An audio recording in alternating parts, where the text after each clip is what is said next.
Ça nous fait toujours autant marrer, la Sim Camille. Philippe David, ça vous rappelle des souvenirs, Oui. j'imagine? Hein? Oh, c'est surtout à vous, hein. Moi j'avais pas une Sim Camille. Oh, Vous, non. je vous verrais bien vous dans une Sim Mais moi Camille. j'étais trop petit, je me rappelle plus. Oh bah d'occasion, dans les années 80, il y en avait encore, hein. Plus beaucoup, mais il y en avait Oui, encore. c'est vrai, c'est vrai. Il y avait des Talbot Par contre, aussi. C'était des Simca Talbot, je crois. Non? Oui, Ça avait changé de absolument, marque. absolument. Ouais. Oui, Ouais, oui, ouais, oui. absolument. D'ailleurs, ma première voiture, c'est très vieux, c'était une vieille Talbot Horizon. Ça me rappelle de bons souvenirs. Oh tiens. oui, oh là là, bah dis donc, oui, quel engin. Bon, écoutez les amis, oui, bah oui, on est dans la patrie des Chevaliers du Fiel. Ça y est, on y est, oui, à Toulouse, pour faire la fête ce soir via les réseaux sociaux, à distance. Le célèbre marché Victor Hugo, le ventre gourmet de la Ville Rose, qui ne peut pas organiser ses traditionnels nocturnes qui normalement rassemblent chaque mois. Des centaines de milliers de gastronomes en culottes courtes, des amateurs de bons foie gras, de belles charcuteries, etc., etc. Eh bien, le marché a trouvé sa parade. Ce soir, les commerçants ont décidé, figurez-vous, de s'inviter chez vous, oui chez vous, mais pas tout seul, avec Michel Saran, le célèbre chef étoilé, que l'on retrouve également dans Top Chef sur M6, vous le connaissez, et puis avec les Chevaliers du Fiel qui seront aussi en direct sur Internet, c'est à partir de 19h, ça s'appelle La Nocturne, ça va être la fiesta. Éric Carrière des Chevaliers du Fiel est avec nous au téléphone. Bonsoir mon cher Éric. Bonsoir. Merci d'être avec nous dans Les Vraies Voix sur Sud Radio. C'est un Alors plaisir Éric, tout d'abord, de reparler à Sud Radio. Ah ben j'espère bien, parce que je t'avais déjà invité quand on était au Oui. Salon de l'Agriculture, et tu C'était étais parfait. perdu dans l'aéroport de Toulouse, je me rappelle. Exactement. Donc, Nous avions des problèmes. c'était la cata. C'était la cata, oui. Bon, Éric, tiens, d'abord, à quoi va ressembler cette soirée nocturne? Alors, bon, c'est assez improvisé tout ça, mais on sait quand même ce qui va se passer, c'est que Michel Saran, qui est ce grand chef reconnu et qui est aussi notre ami, va à partir de 19h sur l'Instagram de Victor Hugo, il va lancer une recette qu'il va faire en même temps que les gens chez eux. Donc les gens seront connectés et Michel va commanditer toute la manœuvre avec et alors tous les ingrédients ont été publiés et puis les gens vont faire cette recette.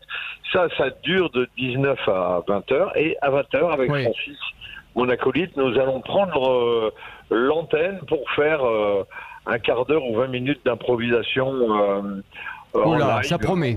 Oui, et voilà. Et puis derrière, Saran va reprendre un peu la place, je crois, pour finir la recette. Et puis ensuite, Ouais. ils ont prévu des surprises que je ne connais pas. Mais c'est Bon. génial parce que ça permet de faire, de rester, de dire non, on va pas perdre, on va gagner cette affaire. Ben évidemment, évidemment. D'ailleurs, peut-être que vous allez vous-même dans l'improvisation déconner un peu sur le coronavirus. Après Oui, tout, on un peut peu, rire un parce peu de que- tout ça. Oui, parce qu'on commence un peu maintenant à avoir digéré cette incroyable nouvelle du confinement. Moi, je dois avouer que les 2 premières semaines, j'étais totalement scotché à ma télé, à ma radio, en train de me dire... Bah c'est oui, pas comme tout le possible. monde, comme tout le monde. Voilà. Donc j'ai pas, d'habitude j'écris tout le temps. J'ai pas écrit un mot pendant 15 jours. J'étais tétanisé, comme je dis, comme un lapin dans les phares un peu.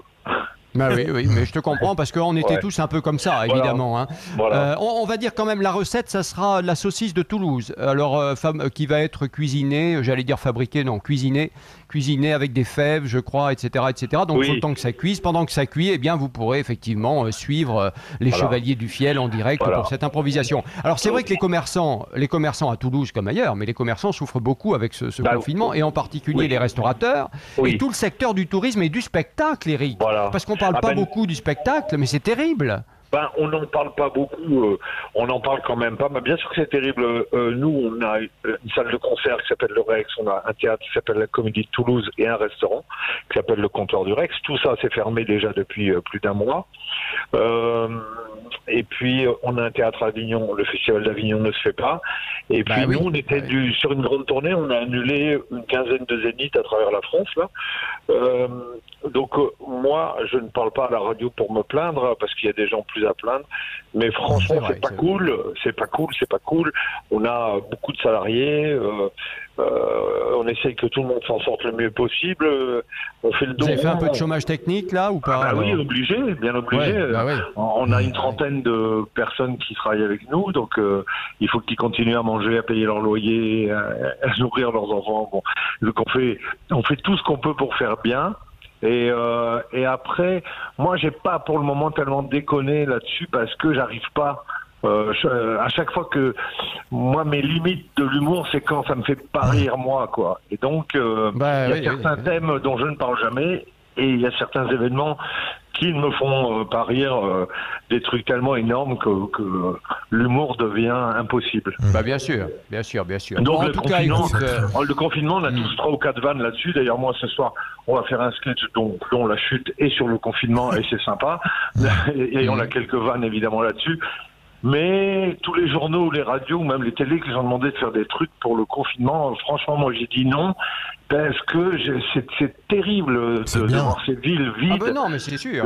Voilà. Alors moi je préfère demain, vous voyez par exemple demain, nous on va partir avec des commerçants de Victor Hugo, on va faire des paniers, on va aller les offrir à l'hôpital à des soignants. Je trouve ça vachement plus utile en tant que chevalier du fiel dans ces circonstances de faire ça que de sortir une vanne un peu facile. Oui. Non, en tout cas, c'est super. Et puis, je trouve que les commerçants se mobilisent effectivement et on sait que pour eux, c'est compliqué. Et comme l'a dit Christine tout à l'heure, Christine Bouillot que tu connais, c'est vrai que pour la reprise, ça va être encore quelque chose parce que il faut que, évidemment, les clients tiennent des distances, on ne pourra pas toucher les produits, etc., etc. Ça va être un peu compliqué. Hein. Honnêtement, ça va être compliqué. C'est toujours la vie qui gagne. Alors je vais finir par un truc inattendu pour les chevaliers du fiel. C'est un vers de Prévert, Jacques Prévert. Vous voyez qu'on ne fait pas toujours dans le même créneau. Hein, qui a dit après la peur de la mort de la peur. Voilà. Bon, en tout cas, non mais Prévert calme bien les choses et en tout cas on était ravis de t'avoir avec nous aussi parce que c'est vrai que ça fait du bien de vous entendre évidemment parce que normalement on devrait vous voir partout dans les zéniths de France et puis là en ce moment on peut pas, donc voilà, c'était super d'avoir de vos nouvelles. On vous souhaite évidemment le meilleur à tous les deux, hein, voilà Eric, et puis à très bientôt dans les Vraies Voix sur Sud Radio. Rendez-vous à 19h sur l'Instagram Victor Hugo. Hein, voilà, sur Internet, la nocturne avec les Chevaliers du Fiel, le chef étoilé Michel Saran pour soutenir les commerçants en difficulté, notamment donc à Toulouse, au marché Victor Hugo, je le rappelle. Puis tiens, on va se faire plaisir quand même. Extrait des Chevaliers du Fiel sur scène. Quand les sudistes arrivent à Liège, en Belgique, je peux vous dire que c'est pas triste. On écoute. Alors, je suis content. T'es toujours content. C'est ça qui est bien avec toi. T'es toujours content. Je suis content. T'es content. Et nous aussi, on est content d'être à Liège. Oui, t'es à Liège, ça. Alors, je suis content de venir chez les perdants. T'arrêtes. Pour l'instant, tu leur passais sympathique, mais là, bon, tu vas. Alors, non, je déconne, je suis content. Bien sûr. Alors, comme je l'ai expliqué, tu es né tout près de la centrale nucléaire de Golfech. Oui, mais j'ai pas de séquelles, tellement. Non, mais en fait, t'as bien chargé quand même. Oui. Je rappelle que t'as été fini au triphasé. Alors, on va parler avec toi. Comment ça va taper ça je paye pas l'EDF. Eh non, ils t'en doivent à toi, hein. Ils t'en doivent. Les vraies voix. Non, rien de rien. Non, je ne regrette rien. Ah oui, non, rien de rien, il ne regrette rien, c'est vrai. Dans les Vraies Voix aujourd'hui, tiens, je voulais que l'on s'arrête un instant sur les nouvelles déclarations du président de la République au magazine Le Point. Emmanuel Macron assume totalement, dit-il, le maintien du premier tour des municipales. Il estime que c'est pas dans les bureaux de vote que les Français ont contracté le coronavirus, mais plutôt en se baladant ce jour-là, ce dimanche-là, dans les parcs, en prenant un café en terrasse, etc., etc. Philippe Binger, tiens, il a raison le président à votre avis ou pas ? J'aurais mauvaise grâce à le critiquer, mon cher Christophe, puisqu'à l'époque... Oui, c'est pas votre habitude, hein, je sais. Non, mais sur le plan démocratique, je trouvais normal de maintenir le premier tour. Et ensuite, il y a une polémique, mais ça ne m'a pas surpris qu'il confirme le point de vue, si vous voulez. Il n'a pas l'habitude de la contrition, le moins qu'on puisse dire. Mais il l'a fait avec une vigueur un peu étonnante, presque provocatrice. provocatrice alors que l'ensemble de l'entretien est tout à fait intéressant, provoquant. Moi, je trouve que il y a un ton qui m'a un peu choqué d'ailleurs dans cet entretien, mais c'est pas la question que vous m'aviez posée, mon cher Christophe. Non, mais c'est intéressant quand même de savoir ce que vous en pensez par ailleurs. Effectivement, sur la tonalité, c'est assez particulier, voilà. Je suis d'accord. Un mélange de grande intelligence et de rouerie politique, parce que, par exemple, il étouffe Agnès Buzyn sous les compliments, mais en même temps, il révèle qu'elle voulait à la fois être ministre et faire la campagne municipale, ce qui est une manière de l'accabler tout de même. Oui. De toute façon, tiens, Philippe David, je ne sais pas ce que vous en pensez, parce qu'effectivement, sur Agnès Buzyn, pour la première fois depuis longtemps, il la soutient. Je rappelle quand même qu'elle se plaignait dans le JDD ce week-end, parce qu'elle ne recevait pas d'appel ni du président, ni du Premier ministre depuis cet échec, si je puis dire, du premier tour des municipales à Paris. Et là, pour la première fois, effectivement, le président l'évoque à nouveau, parle d'elle à nouveau. Philippe David, vous pensez quoi de cette interview ? Oh bah alors là, vous savez, vous connaissez Dr Jekyll et Mr Hyde, vous savez, Dr Jekyll le gentil, Mr Hyde le méchant. Et ben là, on a eu à la télé, parce que là, il y avait des millions de Français qui regardaient, Emmanuel Macron version Dr Jekyll. Oui. Non mais d'accord, mais là je vous parle du Point. Je vous parle du magazine Le Point, je vous parle pas de la télé. Attendez. Voilà. Non mais vous permettez, il est Dr Jekyll à la télé, il est Mr Hyde dans Le Point. C'est ce que je disais. On voit le vrai Emmanuel Macron dans Le Point, c'est-à-dire celui qui dit « je n'ai aucun regret pour les municipales ». Je rappelle juste qu'il y a 3 maires qui sont morts depuis le premier tour des municipales. Hein. Les maires de Saint-Brice-Courcelles dans la Marne, de Beurre-et-Beguet dans la Côte d'Or et de Saint-Nabord dans le Bas-Rhin. Okay, plus les maires adjoints, beaucoup de conseillers municipaux. Absolument. Alors dire après, mais les gens ne sont pas contaminés dans les isoloirs, ils sont contaminés dans les parcs et dans les rues. Mais de qui se moque-t-on ? De qui se moque-t-on ? Est-ce que, je peux... Oui.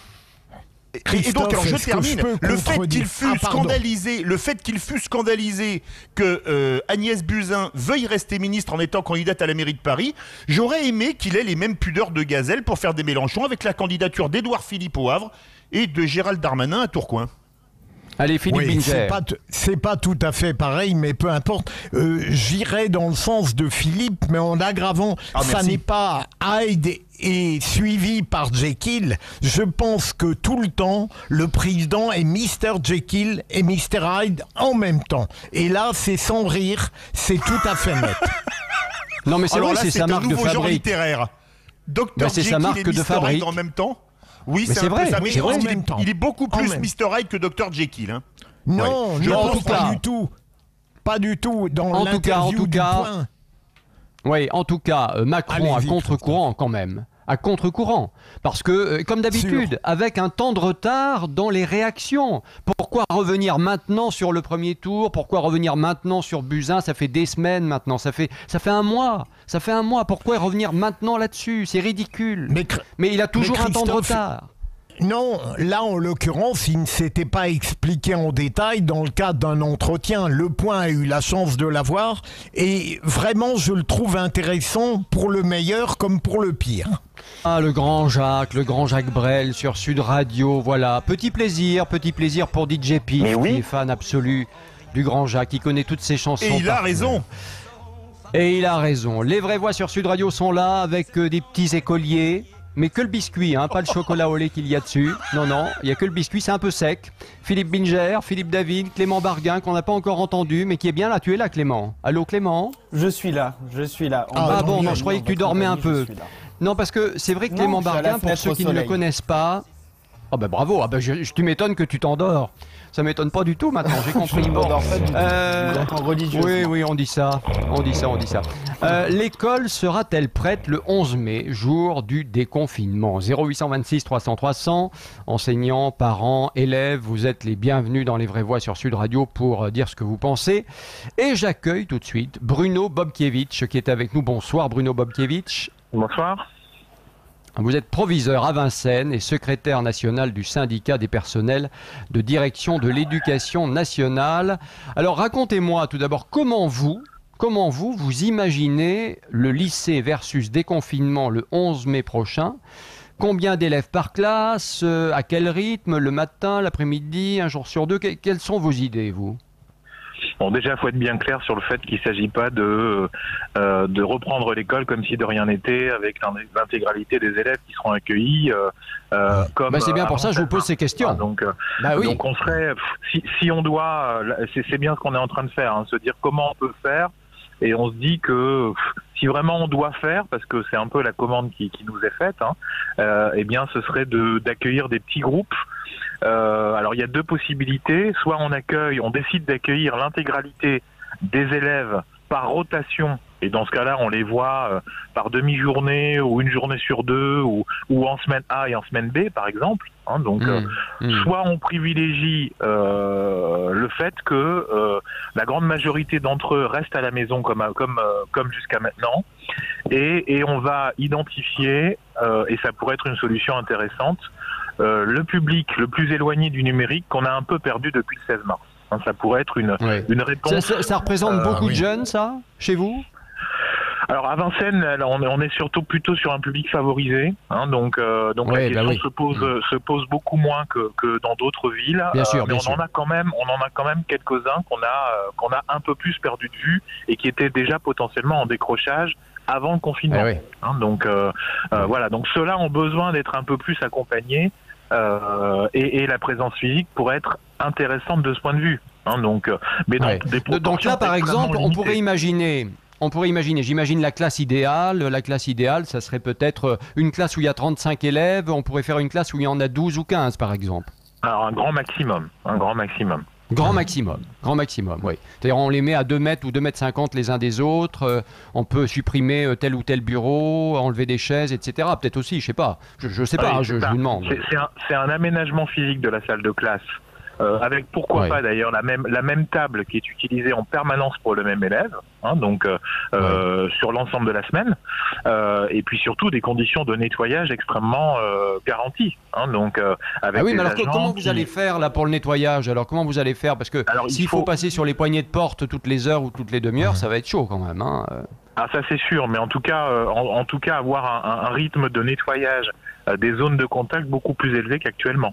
Hein, donc, si par exemple on fait le choix, et c'est possible dans des zones urbaines, de fermer la cantine, on peut mettre dans ce cas-là toutes les forces de nettoyage qui d'habitude s'occupent du repas aussi sur le temps de midi, au service du nettoyage en permanence des différentes zones utilisées. Hein, donc on peut imaginer potentiellement une organisation comme celle-ci, mais ça c'est pas valable en zone rurale, puisqu'en l'occurrence le transport scolaire oblige les enfants à rester aussi sur le temps de midi. Oui, alors là aussi, ça va être quand même très compliqué, l'histoire du transport. Je serais curieux de voir ça. Mais bon, bref, on aura l'occasion de reparler de ça, évidemment. Philippe Binger? Monsieur le proviseur, en vous écoutant, j'ai l'impression que vous avez été très sensible à l'argument d'égalité sociale diffusé par le président dans son discours, peut-être au détriment de l'exigence sanitaire. Est-ce que je me trompe ? Alors, sensible à l'argument social, vous avez raison, et j'ai pas attendu le confinement pour l'être, mais après, je suis d'accord avec vous, faut pas que ça se fasse au détriment du bon sens et de la sécurité des uns et des autres. Hein, c'est pour ça que d'un point de vue organisation pour nous, l'aspect prioritaire, c'est le côté sanitaire qui doit être une priorité absolue. Si le 11 mai, les conditions ne sont pas réunies, il ne faut pas réouvrir les établissements. Donc ça, c'est...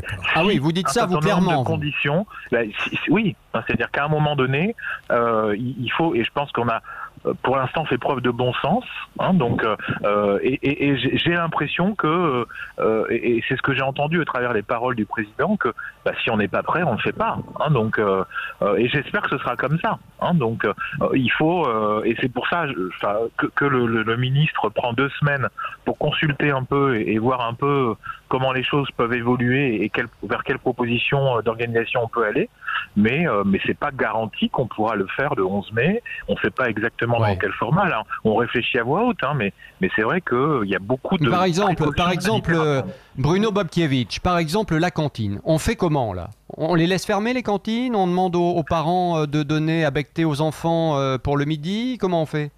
Je pense que si c'est possible, il faut fermer les cantines, parce que c'est un lieu de contamination extrêmement important dans la mesure où on a des chaînes de restauration. Voilà. Le service à table, c'est extrêmement difficile à mettre en place, mais ça pourrait être une solution, là où on a des toutes petites structures. Et quand c'est possible, il faut les fermer. Donc, encore une fois, je parle de zones urbaines où les élèves habitent à quelques mètres ou quelques centaines de mètres de l'établissement. Donc là, la question se pose beaucoup moins. Non, mais c'est vrai que ça paraît compliqué. Philippe David. Je trouve que c'est une usine à gaz, franchement. Quand on voit qu'on a balancé une date, le 11 mai, pourquoi pas le 18, pourquoi pas le 25, et pourquoi pas le 4, quitte à faire une semaine avant ou 2 semaines après. Non, mais il n'y a rien de préparé. On ne sait pas où on va, à tel point que tout le monde a fait marche arrière. Dès le lendemain, Jean-Michel Blanquer disait « Ouais, le 11 mai, mais à petite dose sont les endroits. » Édouard Philippe, qui arrive à dire à l'Assemblée nationale quand même, ce qui est très fort. Oui, le 11 mai, on est confiné jusqu'au 11 mai, après on verra. En fait, tout le monde a pris le 11 mai pour la date du déconfinement, mais vu la manière dont ça se passe, à mon avis, si les écoles rouvrent le 11 mai, je pense que les poules auront des dents. Bon, on verra bien. Non, en tout cas, Bruno Bobkiewicz, il y a quand même une chose qui est flagrante, mais qui est vraiment flagrante et même, j'ai envie de dire, dérangeante. Quand Philippe Bilger dit rien n'était préparé et rien n'était prêt, on a pris cette date comme ça et rien derrière n'était prêt. Non. Quand Philippe David le dit, pardon. Très honnêtement, ce qui est absolument... Mais il a raison. Il a raison parce que quand vous écoutez les interviews du ministre de l'Éducation nationale, c'est absolument extraordinaire. Il a donné des interviews juste après ça à 4-5 médias différents. Il répond toujours la même chose. Il nous reste 2 semaines. On verra d'ici 2 semaines. Dans 2 semaines, ce sera comme ceci ou pas comme cela. C'est toujours dans 2 semaines. Donc dans 2 semaines, parce qu'il n'y a pas de réponse. Non mais c'est ça le problème quand même. La rentrée ne sera pas obligatoire. C'est laissé à la discrétion des parents. Pardon, ça a changé ça aussi. Maintenant, le ministre dit que c'est obligatoire. Donc là aussi, il va falloir venir nous dire un peu quelle est la situation parce qu'au final, on n'y comprend plus rien. Voilà, le ministre dit maintenant que c'est obligatoire. Mais il y a quelque chose de prévisible, Christophe, chez les ministres, c'est leur fluctuation. Oui, ça c'est vrai aussi. Non mais Bruno Bobkiewicz, moi il y a quand même quelque chose qui me choque et c'est un peu la même chose qui s'est passé pour l'hôpital finalement. On a l'impression que heureusement qu'il y a des professionnels comme vous, heureusement qu'il y a des professionnels comme ceux de la santé parce que c'est eux, c'est la base qui fait remonter en fait les idées pour que ça reparte ou pour que ça fonctionne au ministre et au gouvernement parce que sinon le politique on a l'impression qu'il ne sait pas comment faire. Est-ce que je me trompe ? C'est le principe de l'expertise professionnelle, c'est-à-dire qu'il y a des gens qui ont l'habitude et dont c'est le métier. Il y a des gens dont c'est pas le métier. Donc c'est pas illogique que le terrain apporte des solutions pratiques et essaye d'alimenter le débat et fasse des propositions d'organisation. Mais c'est vrai que je reprends ce que vous disiez, la date du 11 mai a surpris tout le monde.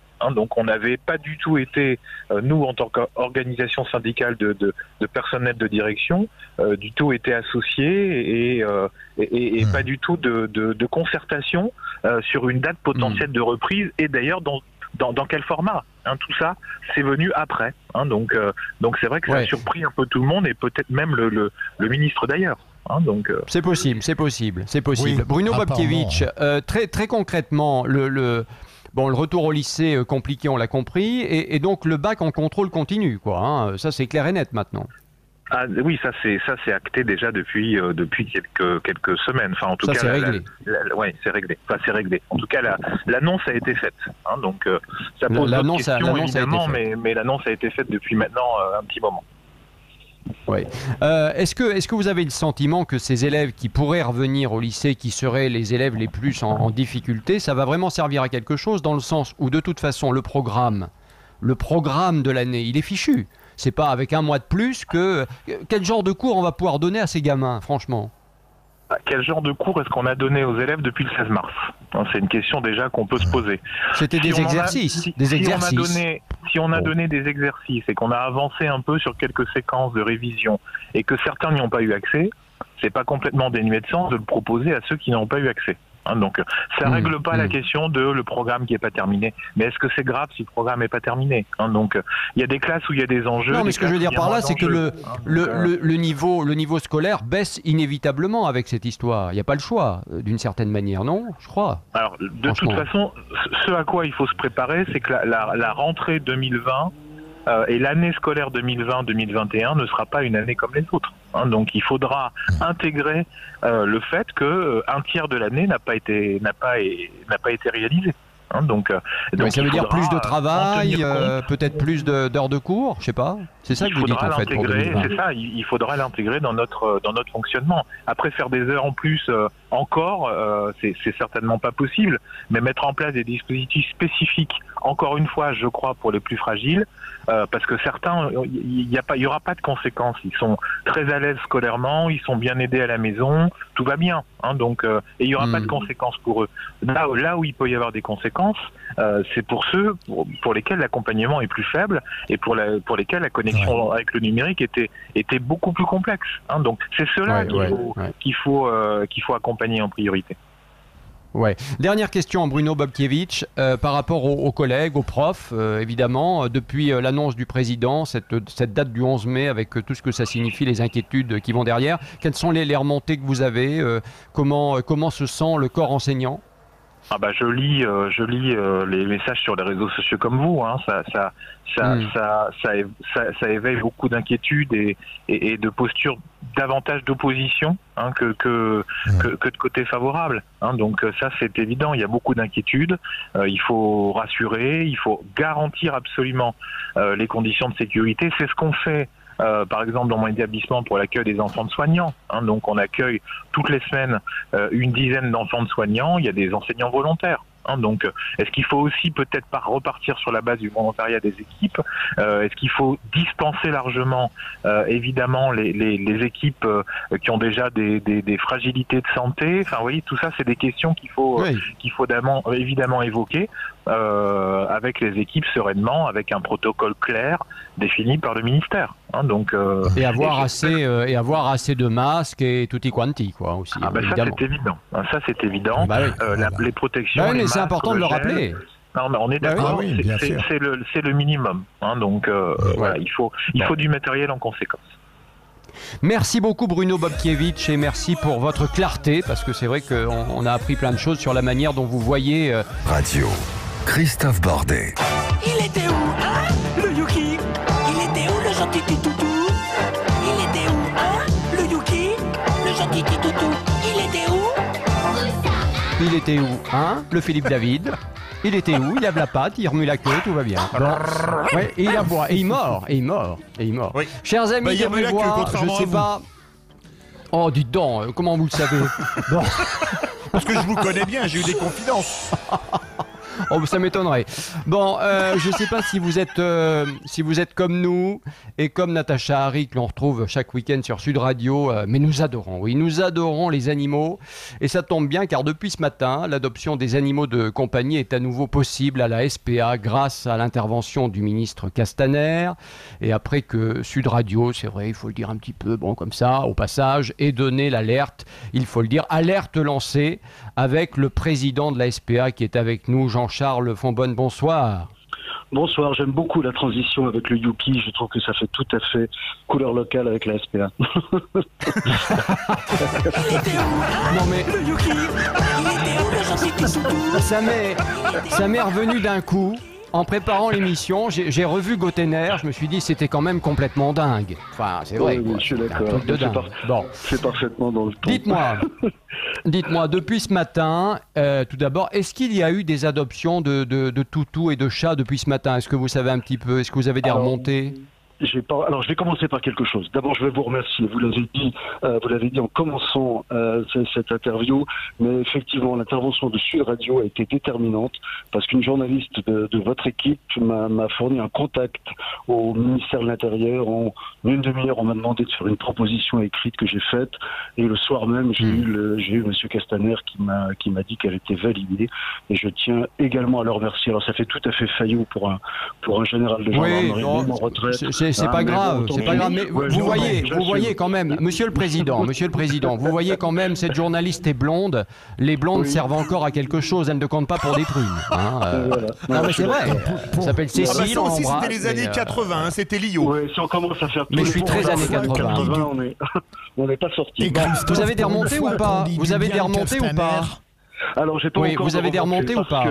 Nous avons lancé l'opération ce matin, mais nous avons eu 7000 demandes d'adoption. Nous avons ah oui, quand même. Sur Internet. Oui, sur Internet. On a créé la plateforme dimanche, quand le ministre nous a donné son accord. On a réuni les équipes à partir de lundi, et surtout les services sanitaires du ministère nous ont demandé d'être prévenus 24 heures à l'avance de l'identité et des heures de rendez-vous des gens qui venaient. Donc, je pense qu'on a dû avoir quelques toutes premières adoptions en fin de journée, mais je vous avoue que je n'ai pas encore le retour.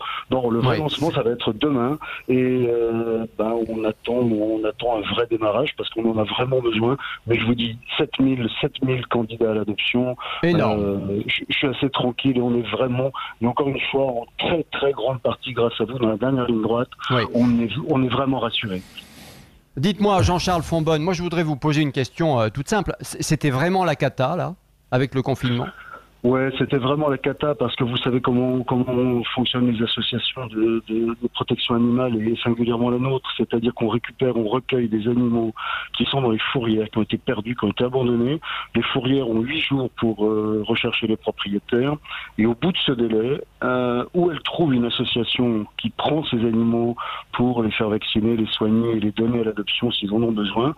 Mais à partir du moment où les associations comme la nôtre sont à saturation, elles peuvent plus les émerger et les fourrières, parce que nous ne le faisons pas, les fourrières sont obligées, enfin nous ne le faisons pas, nous refusons à le faire, les fourrières à ce moment-là les euthanasies.